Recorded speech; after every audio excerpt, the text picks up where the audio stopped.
Hey, yo, what's up mga ka-e-bike? Okay. Magandang tanghali, isang malamig na hapon, no mga ka-e-bike. Tapos malamig na panahon. Okay guys, ito yung pinapagawa sa atin. Bibigyan natin ng kasagutan lahat ng katanungan ng mga kapwa natin. Mga naka 4 wheels. Ayan, karamihan ito 4 wheels. Sa 3 wheels yata parang meron na rin. Okay. Ang dito guys, itong disc brake. Okay. Paano nga ba magbaklas niyan? Tapos ang tanong dyan, bakit madalas umiinit yung preno sa likod? Nag-i-stack up kumbaga. Okay, sakit yan ng mga 4 wheels na e-bike natin. Okay, nag-i-stack up yung Okay. Ito guys, tutorial to guys, no? Okay, kung paano baklasin yan.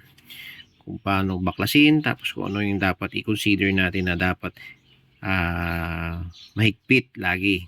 Dapat yun ang mahigpit dyan eh. Kasi karamihan na nakita ko nito, soli Facebook, mga nagtatanong, umiinit yung preno nila, nag-i-stack up sa daan, biglang umiipit. Okay, yung mga reason na yung mga ganun ba. Tapos syempre kapag naipit to ng disc brake guys, ito, naipit to ng preno, naglalak yan. Possible yan guys, kung hindi sa controller, syempre yung mainit yan, persado siya, painitin niya din ng controller mo. Susunod niya ang battery mo. Oh, pati motor, damay-damay na yan guys. Kaya malaking factor din yan guys, no? Kaya sa mga nakikinig dyan, sa ating mga solid ka e-bike dyan, okay? Ito guys, ipapakita ko paano baklasin. Okay, at kung saan yung bakit nagwiwigil, sabi nila yung ito. Tapos umiipit. Okay, okay. Tara, pisahan na natin to guys. Tama ng daldal. Okay, let's go. Ito guys, itsura niya, no? Ayan. Una sa lahat, tatanggalin na muna natin. Pag magbabaklas kayo nito, unahin nyo lagi itong pin. Okay. Yan. Yan pin. Yan. Pero hindi yan. Pag naikabit nyo na, i-bend nyo na konti yan. Okay. Lahay ng pin. Okay. Medyo niluwagan ko na guys para hindi na masyadong pupukin. Okay. Ayan. Okay. Tanggal yan.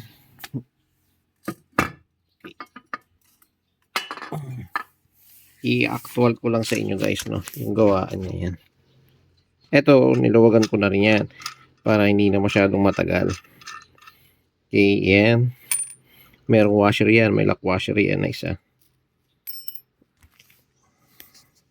So guys okay, pag natanggal mo yung lock washer mo guys, okay, kung wala kang puller, gumamit ka na lang ng martilyo. Okay, siya malikot. Iba, ginaganyan pa yan. Oh, kung gusto mong makasigurado ka na hindi masisira yung thread nung tornilyo mo, ganyanin mo. Pwede rin pabaliktad. Tapos isang hataw lang yan guys. Pag nahataw mo na yun, matik na yan. Oh, diba? Ganun lang kabilis. Meron siyang lock yan guys Ayan. Ayan o. Para dyan yung lock. Ayan. Kita ba? Ayan. Para dyan yung lock. Okay. Okay. Ayan. Yan siya. Ito yung loob niya. Okay. Ayan. Ito yung bearing niya. Okay. Ayan. Bearing. Tapos may dalawang lock yan guys. Pag magpapalit kayo ng bearing, ganyan ang itsura niyan. Okay. Ayan. Tingnan lang paikot. Kaya sinasabi ko guys, dapat i-check yan, itong disc brake na to. Kasi dito yung karamihan nagkakaproblema ang 4 wheels. Usually talaga 4 wheels. So, tingnan mo guys Oh. Oh. Oh, diba? Oh, may kalog. Siyempre, pag umiikot yan, problema niyan, sasayaw-sayaw din to. Oh. Hindi naman lahat ng gumagamit ng 4 wheels, gumagamit ng 3 wheels is dahan-dahan magpatakbo. Yan, ito yung isang cause. Bakit umiipit yung mga preno natin. Okay, kasi kung bago man yung e-bike mo, nangyaring ganito, kailangan mo ipa-check kaagad yung ito mo, disc mo. Kasi yung pinaglagyan, ayan oh. Oh, kasi may mga ganyang ano, may mga ganyang factor. Lalo na pag sa mga ano, syempre maramihan ang gawa. Paspasan. Ayan guys, oh, tulad niyan, oh, maluwag. Kadalawang ikot. Oh, yun yung mga chine-check. Lalo mga brand new. Sus, Mariusip. Yun yung mga bagay na chine-check. Yan yung mga mahalaga kasi safety pa rin ng customer yan. O kaya naman second hand yung e-bike nyo, kaya medyo matagal na, kailangan nyo pa rin to pinapacheck. Okay, yung apat na tornilyo na yan. O, yan yung nagdadala ng disc brake nyo. Ngayon, pag may maluwag dyan na isa, talaga magwiwigil yan. O, pag umipit yan ng preno, syempre, iipit yan, painitin niya ngayon kung hindi ang controller, ang motor mo. Kasi persado yan, disc brake pa rin to guys. Kaya lagi kong inaano sa inyo, ito yung magpa-check lagi ng e-bike, magpa-maintenance. Usually kapag disc brake ka, kailangan mo lagi ito ipa-check. Okay. Lalo't naka-disc brake ka sa likod. Sa mga naka-disc brake dyan, shout out sa inyong lahat. Okay. Minsan, hindi pinapansin. Kasi nga, disc brake malakas. Tama naman, diba? O, tapos disc brake, akala nila wala na maintenance yan. Pinapalinis lang yung caliper. Mali. Kailangan pa-check nyo rin tong apat na to. Kasi karamihan yan lang ang chine-check eh. Okay, kunting advice lang. Okay. Pati ito. So, kasi the more na tumatakbo yan, the more mo ginagamit yan, ayan, lumuluwag yan. Yan yung possible na umiipit sa preno. Kaya palit ka ng palit ng controller. Okay? Kung hindi ka naman palit ng controller, tatamaan naman yung motor mo. Yan, ito yun. Okay. Minsan sabi nila baliko.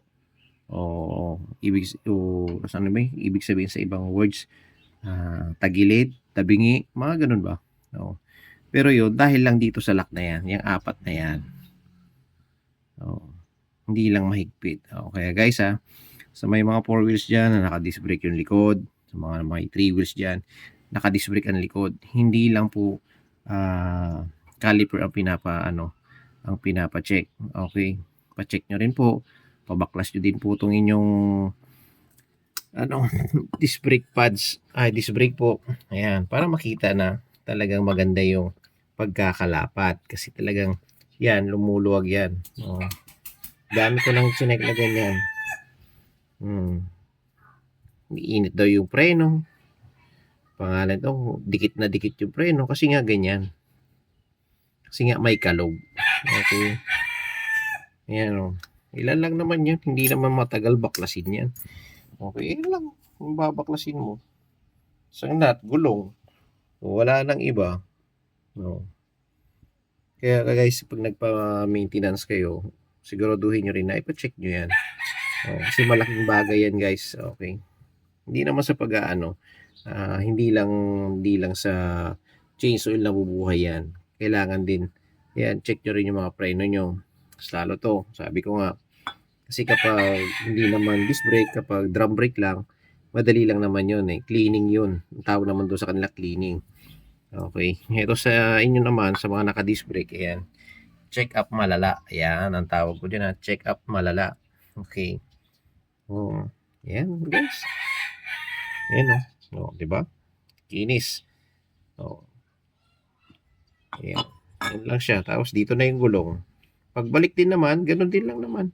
Para iwas tayo sa sunog ng controller, iwas sunog ng motor. Ayan lang yung dahilan guys.